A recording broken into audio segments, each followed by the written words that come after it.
Graça e paz, meus amados. Deus seja louvado pelas nossas vidas, pelas vossas vidas, pela vida da nossa igreja. Amém? Nós chegamos à 10ª lição da nossa escola bíblica. Agradecemos a Deus a oportunidade de estarmos aqui, porque Ele é que nos move, é Ele que nos abraça, é Ele que nos conduz. E nós estamos aqui para glorificar e honrar o Senhor com as nossas vidas. A nossa 10ª lição, ela tem um tema, o ministério de mestre ou doutor. Mestre é aquele que nos ensina, E nós tivemos um grande mestre que não conhecemos, não tivemos a oportunidade de conhecê-lo pessoalmente, mas vivenciamos a sua presença através do seu Santo Espírito, o nosso mestre Jesus, o Rabi da Galileia, que é por ele e para ele são todas as coisas. É por isso que nós estamos aqui, por causa do nosso mestre, que um dia nos chamou, que um dia nos trouxe para a sua presença, que tem nos feito assentar em lugares celestiais com ele. Nós louvamos a Deus por essa oportunidade de estarmos aqui juntinho com vocês. Embora não seja do jeito que nós gostamos de estar, Ágape, o nome Ágape vem de Deus, o amor de Deus, e nós gostamos de estar sempre juntinhos, mas é o que temos para hoje. E honramos a Deus por esse momento difícil, mas momento em que nós podemos sentir e ver a mão soberana e poderosa do Senhor sobre todas as coisas. Amém? O nosso textual diz o seguinte: de modo que, tendo diferentes dons, segundo a graça que nos é dada, se era ensinar, haja dedicação no ensino. Louvado seja Deus. A nossa verdade prática diz o seguinte: os vocacionados por Deus para o ministério do ensino são por Ele chamados para edificar a igreja de Cristo, Todos os dons e ministérios que o Senhor concede e concedeu à sua igreja através dos seus apóstolos no passado e através das nossas vidas são para honrar o nome dele e trazer crescimento e edificação para a sua igreja, que é o corpo de Cristo. Louvado seja o nome do Senhor por isso, amém? A nossa leitura bíblica em classe encontra-se em Mateus capítulo 7, versículos 28 e 29, Atos capítulo 13, versículo 1, Romanos capítulo 12, versículos 6 e 7 e Tiago capítulo 3, versículo 1, que diz o seguinte: E aconteceu que, concluindo Jesus este discurso, a multidão se admirou da sua doutrina, porquanto os ensinava com autoridade e não como os escribas. Na igreja que estava em Antioquia, havia alguns profetas e doutores, a saber, Barnabé e Simeão, chamado Níger, e Lúcio Cirineu e Manaém, que fora criado com Herodes, o tetrarca e Saulo. De modo que, tendo diferentes dons, segundo a graça que nos é dada, se é profecia, seja ela segundo a medida da fé. Se é ministério, seja em ministrar. Se é ensinar, haja dedicação ao ensino. Meus irmãos, muitos de vós não sejam mestres, sabendo que receberemos mais duro juízo. Porque o ministério de mestre é um ministério de muita responsabilidade. É um ministério em que leva o ensinamento da palavra, leva o ensinamento à vida e ao coração de outras pessoas. Então a responsabilidade é muito grande e nós sabemos que não devemos ter compromisso com qualquer outra filosofia a não ser a filosofia de vida que está relatada na palavra de Deus, A nossa verdade prática, a nossa vida, a nossa regra de fé e prática está na palavra de Deus. Então, Deus nos instruiu a pregarmos a palavra, a ensinarmos baseados nas Escrituras Sagradas. Não podemos acrescentar, não podemos retirar nenhuma letra, nem nenhuma palavra, porque tudo aquilo que nós ensinarmos e fizermos alguém tropeçar, Deus há de cobrar das nossas vidas, pois a Bíblia diz que as pessoas erram por falta de conhecimento.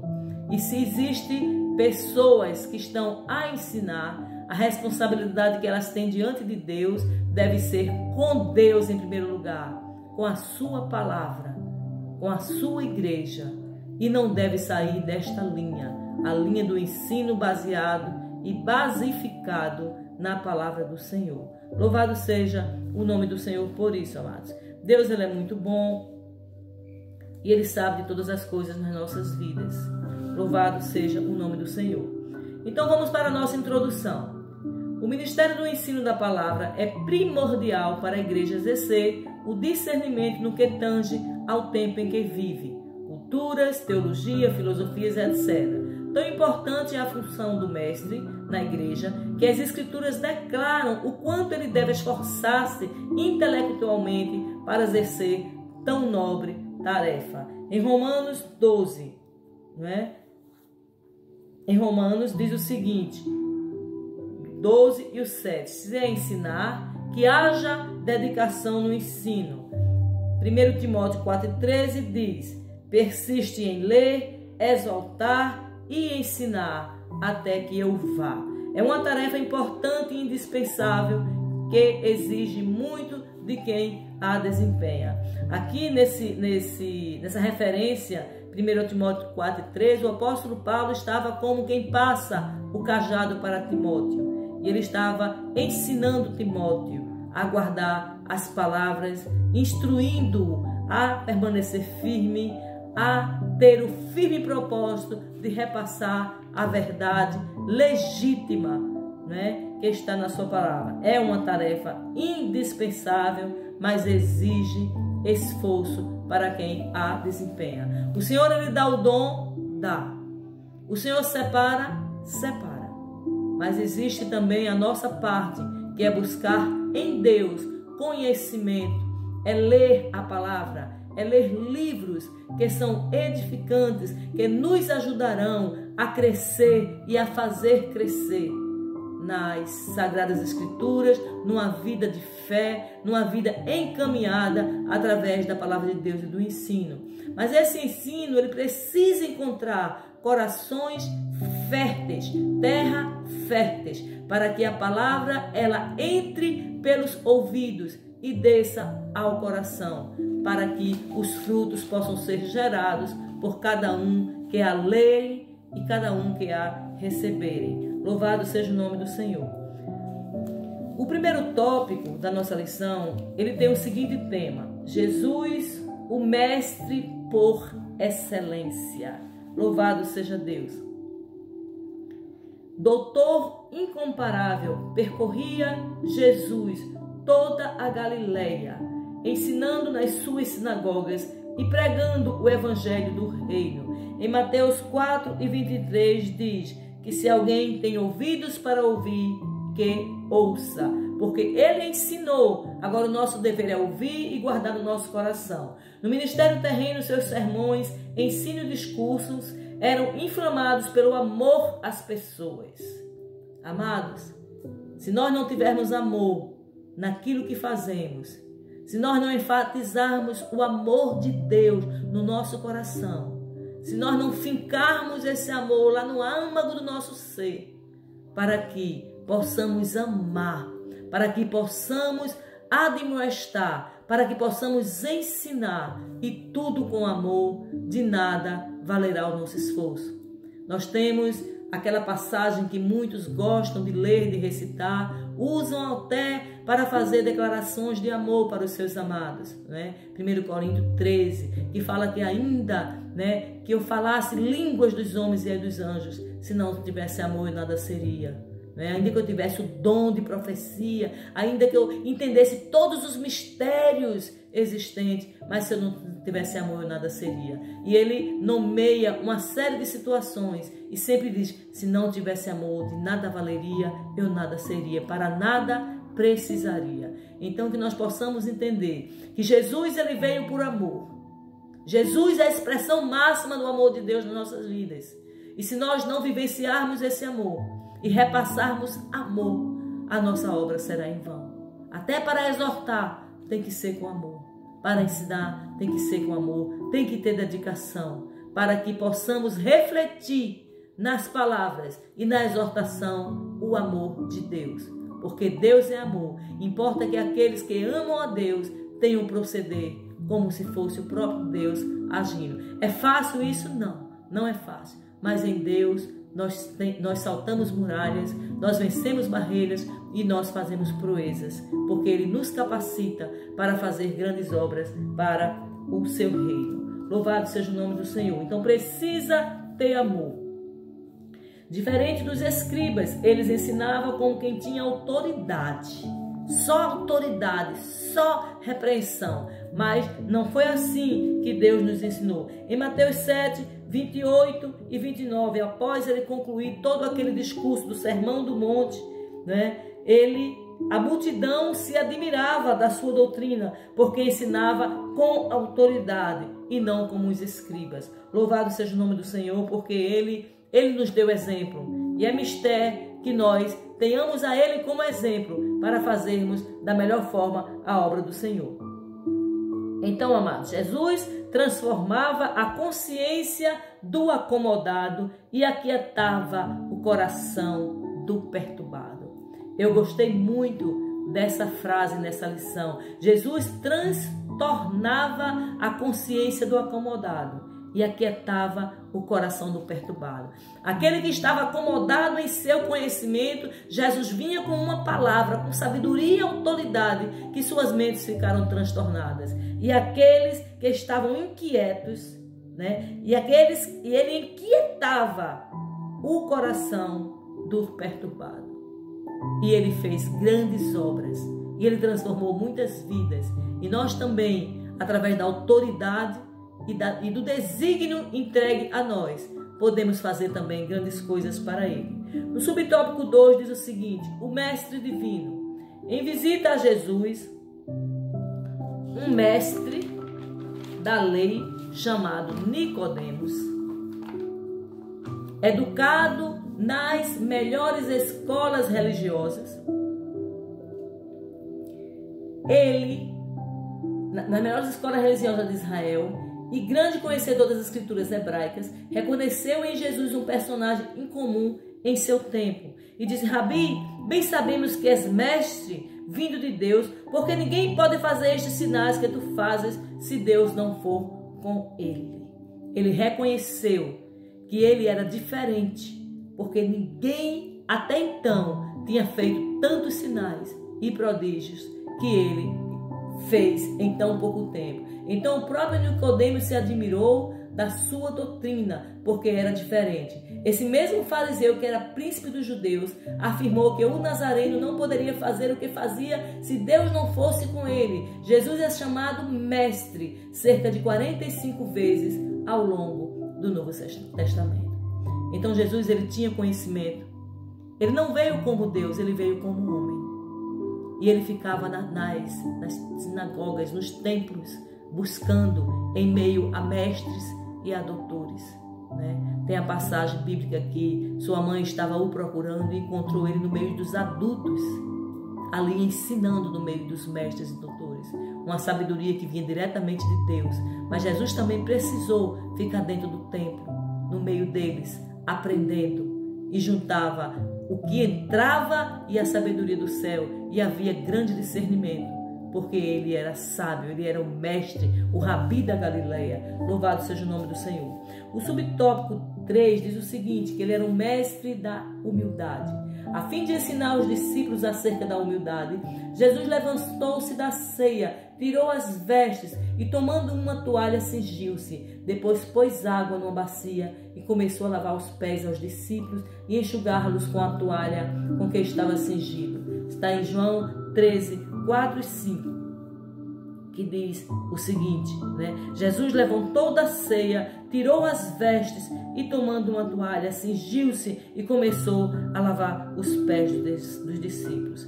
Amados, a situação de lavar os pés era uma profissão pouco considerada, uma profissão pouco almejada, né? Uma profissão pouco desejável. Era tipo assim, era um subemprego, né?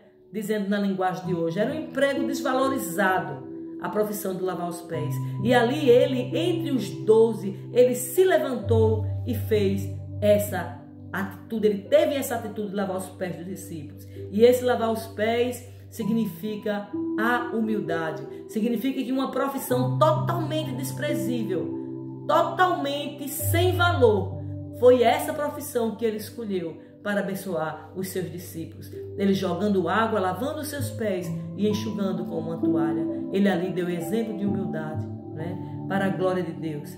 Louvado seja o nome do Senhor, porque, amados, ele sendo Deus, ele não usurpou em ser igual a Deus, mas aniquilou-se, ele anulou-se e foi até a cruz do Calvário, naquela morte terrível, para nos dar a redenção.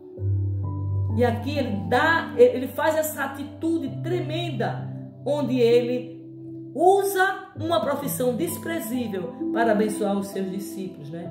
Essa cena para os judeus foi muito chocante. A pergunta de Pedro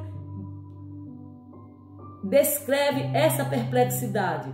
Era inimaginável um mestre encurvar-se para lavar os pés de pessoas leigas. Jesus era um mestre e deu exemplo aos discípulos. O Emanuel, Deus conosco, encurvou-se diante dos homens. Isso se deu porque o ensino de Jesus não era mero discurso, mas espírito e vida. Louvado seja o nome do Senhor.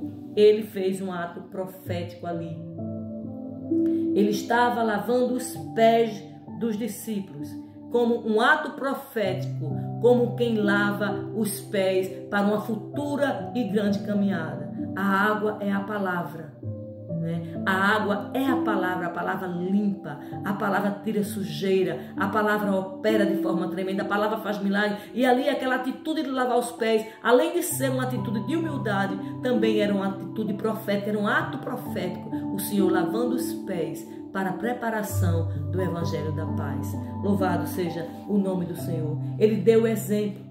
Ele deu exemplo. Ele nos convida a fazer o mesmo. Vós me chamais de mestres e Senhor, e dizeis bem, porque eu o sou. Ora, se eu, Senhor e Mestre, vos lavei os pés, vós deveis também lavar os pés uns dos outros, porque eu vos dei exemplo para que, como eu vos fiz, façais vós também. Louvado seja o nome do Senhor, porque o Senhor, Ele é bom e Ele sabe trabalhar nas nossas vidas. Ele é Deus que opera e Ele pede para que demos exemplo, para que sejamos exemplo, não é? Exemplo de humildade, exemplo de quem ama, exemplo de quem age de forma correta, né, com o Evangelho. Então Deus deseja que nós estejamos dando exemplo em verdadeiramente tudo. Amém, amados? Então, o tópico 2, ele tem um tema: o ensino das Escrituras na igreja do primeiro século. O subtópico 1 diz: uma ordem de Jesus. Aleluia. Louvado seja Deus. Em Mateus 28, 19 e 20, é o ide do Senhor. Louvado seja Deus, né? Antes de ascender aos céus de modo solene, Jesus determinou aos discípulos que ensinassem todas as nações e a guardar todas as coisas que Ele vos tem ensinado.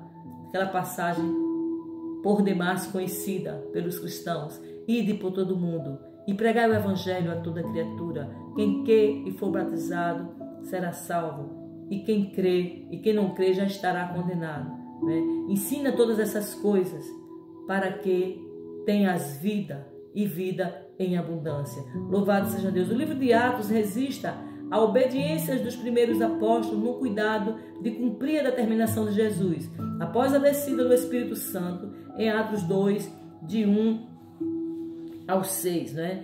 O dia de Pentecostes ali, que foram vistos línguas de fogo repartidas sobre os 12 discípulos, né? Em que uma grande multidão viu aquela situação e ficou sem entender, porque eles ouviam cada um falar nas suas próprias línguas. E ali houve críticas por parte de alguns por conta disso, né? O livro de Atos registra essa obediência, porque Deus, Ele falou: ficar em Jerusalém, até que do alto seja revestido de poder. Então ali, quando eles foram revestidos de poder, né, que foram repartidas em suas cabeças as línguas de fogo que foram vistas, e eles começaram a falar em línguas diferentes, quando as outras pessoas ouviam nas suas próprias línguas, e uns comentavam o que é que está acontecendo, o que é que não está, e muitos diziam que eles estavam embriagados, né? Mas ali ali naquela situação, né, aconteceu que no meio da crítica, Pedro foi levantado por Deus de forma tremenda, dando uma verdadeira aula. Louvado seja Deus. Ele deu uma verdadeira aula ali, né? Tendo em vista a plena edificação da igreja da palavra, o Senhor Jesus, através do Espírito Santo, dotou alguns de seus servos com um dom ministerial de mestre doutor. Em Atos 2, do 14 ao 40, o apóstolo Pedro dá ali uma tremenda aula, desde os tempos de Jesus até a sua morte, até a sua ressurreição. Pedro ali deu uma verdadeira aula, um ensino profético no poder do Espírito Santo ali no meio daquela multidão, e calou a boca de muitos, né? E ali agregaram várias almas, né? Mais de 3.000 almas para o Senhor naquele grande dia, porque a sabedoria, porque o discernimento, porque a palavra de autoridade estava na vida dos discípulos, porque eles obedeceram. Fiquem lá em Jerusalém, que eu vou revestir vocês lá do alto de grande poder, para pregar a palavra com poder, porque uma palavra pregada com poder, né, não de forma farisaica, mas de forma aprendida com o mestre, guiada pelo mestre, ela faz toda a diferença. Faz toda a diferença, amados, né? Do que uma palavra religiosa que vem apenas a atacar, a acusar e a lançar as pessoas que não conhecem ao Senhor dentro do próprio inferno. Como muita gente deu tantas palavras que trouxeram traumas para as pessoas que não conheciam o Senhor, e elas ficaram muito tempo sem querer passar nem por frente de igreja, pela ausência de uma pregação de mestre, de uma palavra vinda de Deus, de uma palavra recheada com o poder do Espírito Santo e com a sabedoria do Senhor. Então é necessário se ter esta palavra, e se tem esta palavra buscando ao Senhor. O subtópico 2 diz a doutrina dos apóstolos.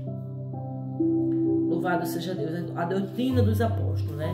Fala o seguinte: o texto em Atos 2:42 informa-nos que os primeiros convertidos perseveraram na doutrina dos apóstolos e na comunhão e no partir do pão e nas orações.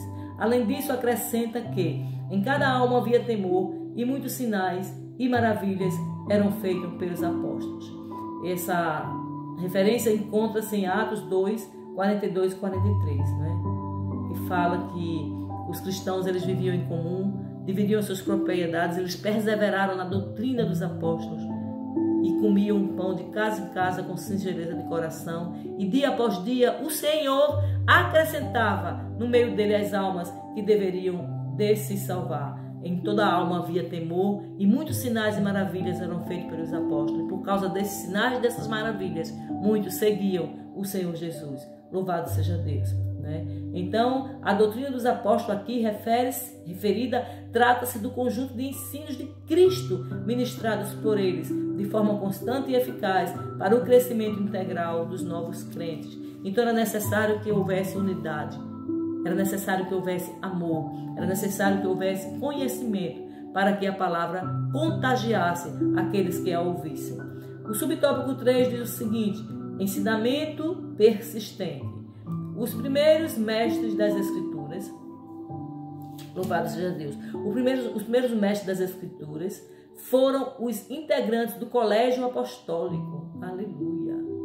A igreja começou nas casas, onde o ensino era ministrado a pequenos grupos nos lares, falando aos anciões de Éfeso.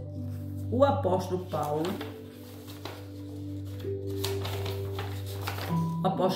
mostrou-se como um verdadeiro mestre que ensinava publicamente e pelas casas, testificando tanto aos judeus como aos gregos a conversão de Deus e a fé em nosso Senhor Jesus Cristo. Atos 20 e 21, versículo. Deus havia preparado homens para ensinar e levantado doutores na igreja de Antioquia. O livro de Atos 13:31 fala: o Pai Celestial igualmente deseja levantar mestres em sua igreja. Vivemos dias em que este ministério nunca foi tão necessário. Pois estamos, amados, vivendo uma época de falsas doutrinas, uma época difícil, de falsos ensinamentos. Então a igreja do Senhor precisa de mestres que tenham um ensino genuíno com a palavra, para que o nome do Senhor seja glorificado, para que vidas sejam salvas, sejam ganhas pelo poder do Senhor Jesus. Louvado seja Deus, porque o Senhor, Ele é Deus nos céus, na terra e debaixo da terra, e não há outro como o Senhor, não há rocha como o nosso Deus, e como Ele é o nosso socorro e a nossa fortaleza, amados. Então, no versículo 20 e 21 diz: servindo ao Senhor com toda a humildade, com muitas lágrimas e tentações, que pela cilada dos judeus me sobrevieram como nada, que útil seja, deixei-vos, amados, anunciar e ensinar publicamente e pelas casas, testificando tanto a judeus como a gregos, o arrependimento para com Deus e a fé em nosso Senhor Jesus Cristo. Louvado seja o nome do Senhor.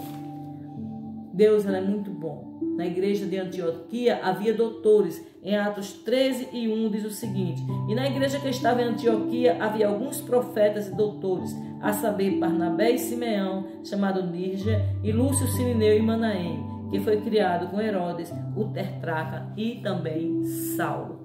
Então haviam pessoas sábias na igreja que já eram separadas para estarem ensinando no ministério apostólico, no colégio apostólico, né? A gente chama de colégio apostólico porque foi ali que os apóstolos se reuniam. Eles viviam juntos todos os dias, viviam pelas casas, viviam estudando a palavra, viviam em comunhão todos os dias. Ali foi uma verdadeira faculdade apostólica, né? Os ensinamentos da palavra de Deus. Então, amados, Deus, Ele é bom, amém? Vamos agora para o tópico 3, né? A importância do dom ministerial e mestre, né? Nem precisa se comentar, né, da importância. Pelo que vimos desde o início dessa lição, né, a igreja precisa de mestres. Mestres que ensinem, que admoestem, que façam valer a palavra de Deus nesses ensinos, que tragam ensinamento que mudem vidas, que seja um ensino guiado pelo Espírito Santo, que seja um ensino pautado na palavra de Deus. Não pode fugir disso. Não é o que eu acho, não é o que eu penso, é o que Deus pensa e o que Deus acha, porque Deus, Ele é verdadeiro, não é? Muitas igrejas estão cheias de falsas doutrinas, ensinando heresias, ensinando costumes que não tem nada a ver com aquilo que o Senhor Jesus deixou para ensinar a sua igreja. Então é necessário que nós tenhamos conhecimento, porque sem conhecimento a igreja perece, sem conhecimento a igreja morre, sem conhecimento a igreja tropeça. Então é necessário que haja conhecimento, e esse conhecimento só é possível se estivermos estudando, aprendendo, vivenciando os ensinos passados na nossa igreja, passado pelos profetas, pelos mestres, pelos doutores que estão no meio da obra do Senhor para realizar aquilo que o Senhor separou para fazer. Então tem que ser feito tudo com ordem, tem que ser feito tudo com decência, porque Deus, Ele é Deus muito organizado. Deus é organizado, e a maior organização que o Senhor deseja que realizemos é ensinos pautados em cima da sua palavra. O mestre, ele tem que ensinar em cima da palavra de Deus, não pode fugir da palavra de Deus. Buscar em Deus sabedoria no ato de transmitir a pregação, no ato de transmitir o ensino, mas não pode ser sabedoria humana e diabólica, mas sim sabedoria pautada na palavra de Deus, que é essa sabedoria que vai mudar situações, essa sabedoria que vai trazer força ao fraco, essa sabedoria que vai trazer entendimento e conhecimento para aquele que estava andando errante. Então é necessário que vivenciemos essa sabedoria, e essa sabedoria é repassada através dos nossos mestres para a glória de Deus. A importância do dom ministerial de mestre, subtópico 1. Uma necessidade urgente da igreja. Para o ministério de ensino ser eficaz na igreja local, é preciso haver pessoas vocacionadas. Não são todas que reúnem informações exegéticas, históricas e literárias da Bíblia, aplicando-as como é necessário. Deus concedeu à sua igreja mestres, e é preciso que ela invista neles também. Muitas vezes, por absoluta falta de preparo, os obreiros predominam a superficialidade bíblica e infantilidade espiritual. Muito sério isso, amados. E o aumento do engano promovido pelas astúcias dos falsos mestres. Segundo Pedro 2:1 diz também: e houve entre o povo falsos profetas, como entre vós haverá também falsos doutores, que introduzirão encobertamente heresias de perdição, e negarão o Senhor que os resgatou, trazendo sobre os mesmos repentina destruição. Sim, porque não há nada encoberto diante do nosso Senhor. E não há nada que Deus não possa ver ou fazer, né? Aqueles que ensinam falsamente, aqueles que adulteram a palavra de Deus, Deus colocou como mestres para que eles ensinassem da forma correta que Deus orientou. Então existem aqueles que saem da palavra e passam a ensinar os seus olhômetros e os seus achômetros, quando a palavra de Deus ela tem uma única resposta, ela tem uma única filosofia, ela tem um único encaminhamento.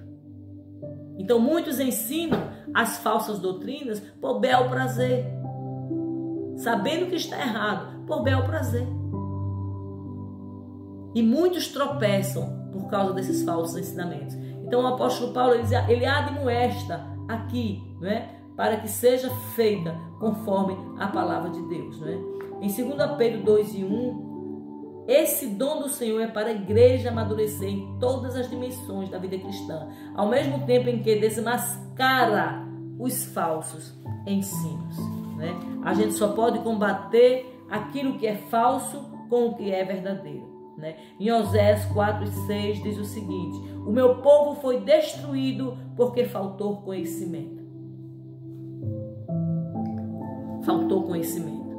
Lá em Oséias, o povo de Deus estava disperso, caiu no pecado da idolatria, adorando outros deuses, e o Senhor viu o povo perecendo, tinha profecia que o povo ia perecer, e o Senhor disse: o meu povo pereceu porque lhe faltou entendimento, né? Eles esqueceram dos ensinamentos, saíram da linhagem daquilo que Deus já havia orientado e pereceram.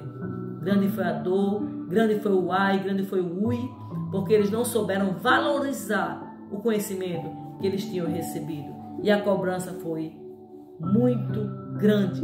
A falta de conhecimento ela é grave. Então que nós possamos não apenas estudar a Bíblia no ato de uma aula da EBD, mas que nós possamos ter o costume de nos alimentarmos com essa palavra, em tempo e fora de tempo, de nos alimentarmos pela manhã, nos alimentarmos pela tarde, nos alimentarmos pela noite, buscarmos em Deus esse tempo para buscarmos a sua face e fazermos a sua obra conforme o seu querer. Deus, ele sabe trabalhar, né? Então aqui no subtópico 2 diz o seguinte: a responsabilidade de um discípulo contínuo é contínua. Então, estamos acostumados a pensar que o discipulado termina quando o novo convertido é batizado. Não há nada mais equivocado. O Senhor Jesus chamou-nos para ser os seus discípulos por toda a vida. Por isso que ensina e instrui os crentes para a maturidade da fé, e é um aprendizado diário, permanente e contínuo, tanto para quem é discipulado quanto para quem está discipulando, né? É um aprendizado contínuo. Não se pode deixar para lá. Já foi batizado, já conhece a palavra. Não, é necessário que a igreja ela mantenha esse padrão de ensino para que o corpo seja edificado, para que o corpo seja, né, ali esteja em linha com aquilo que a palavra de Deus ela nos ensina, entende? Então louvado seja Deus por isso, né? E chegamos ao nosso último subtópico, que diz: requisitos necessários para ao mestre. Apresentaremos alguns requisitos importantes para a igreja reconhecer pessoas com dom ministerial de mestre em nossa época. Subtópico A: um salvo em Cristo não pode haver dúvidas quanto à própria experiência salvífica por meio do vocacionado para o ministério do ensino, né? Se a pessoa não tem certeza da sua salvação, não tem certeza do seu chamado, não tem certeza da sua fé, como é que ela vai ensinar? O risco de ensinar muita heresia é iminente. Então é necessário se ter a plena convicção daquilo que se está vivenciando, da narrativa de vida que se optou seguir. Se não tem convicção, não tem condições também de ensinar. Porque porque a probabilidade é ensinar coisas que não estão em harmonia com a palavra de Deus, né? Então é necessário que realmente haja esse compromisso e que aquele que, né, está capacitado para o ensino, que ele possa entender e discernir que ele precisa dessa firmeza na sua fé. Letra B, o hábito de ler. Em 1 Timóteo 4,13 diz o seguinte: persiste em ler, exaltar e ensinar até que eu vá, né? Então, um salvo em Cristo não pode haver dúvidas, né? O hábito de ler em nosso país, a leitura é um problema cultural. Se as pessoas leem pouco, a igreja pouco lerá. Entretanto, como ensinaremos se não lemos? O hábito da leitura era levantado a sério no ministério do apóstolo Paulo. Esse hábito tem que ser levado muito a sério, amados, porque não é brincadeira. Se não estuda, se não tem conhecimento, se não se dedica à palavra, como que vai ensinar? O que é que vai acontecer no momento de ensino? O que é que vai acontecer quando se está repassando uma palavra para os cristãos, para os irmãos, né? Tem que haver essa certeza, tem que haver essa atitude de você saber que precisa ler, que precisa estudar, que precisa meditar para que possa passar um conhecimento genuíno para a classe. Então, pelo fato de Deus chamar, Ele escolhe, Ele faz a gente chegar até a Ele com um objetivo. Então, o fato de Deus chamar uma pessoa, vocacionar, separar para ser um mestre, não significa que o ensino cai do céu e ele fala tudo que Deus manda. Não. Significa que ele precisa estar preparado para exercer a sua função. E esse preparo é orando, é buscando, é lendo a palavra e pedindo a Deus misericórdia. E sempre lembrar que, por melhor que você ensine, toda a tua suficiência e a minha suficiência vem de Deus. Lembrar que Deus, Ele é Deus quem capacita. A honra e a glória para o Senhor. Não somos nada, não levamos nada e nem temos nada. Quem é tudo em nós é o Senhor. Toda glória, toda honra, todo louvor e toda adoração sejam dados ao Senhor. Quer comais, bebais ou façais qualquer outra coisa, que seja tudo para a glória de Deus. Não podemos nos esquecer disso. E na nossa conclusão diz o seguinte: é preciso desfazer a ideia propagada ao longo das décadas acerca do preparo intelectual do crente. Não é verdade que necessariamente ele esfriará na fé se estudar. Se fosse assim, Paulo seria o mais frio dos apóstolos. No Novo Testamento, pois, não haveria obreiro mais bem preparado que ele. Este, no entanto, soube conjugar preparo intelectual e poder do alto. É disso que as nossas igrejas precisam. Homens cheios do Espírito, mas do mesmo modo, com a mente iluminada para responder com mansidão e temor à razão da nossa esperança. Que Deus possa nos abençoar e que a cada dia nós possamos não apenas buscar a Deus, mas guardar no nosso coração os ensinamentos e que esses ensinamentos possam ser utilizados em tempo oportuno, como assim o Senhor nos conceder a oportunidade. Que Deus nos abençoe em nome de Jesus. Espero imensamente em Deus que essa palavra, que esse ensino tenha ajudado um pouco no seu crescimento espiritual diante do Senhor e na obra do Senhor. Amém. Que Deus nos abençoe em nome de Jesus.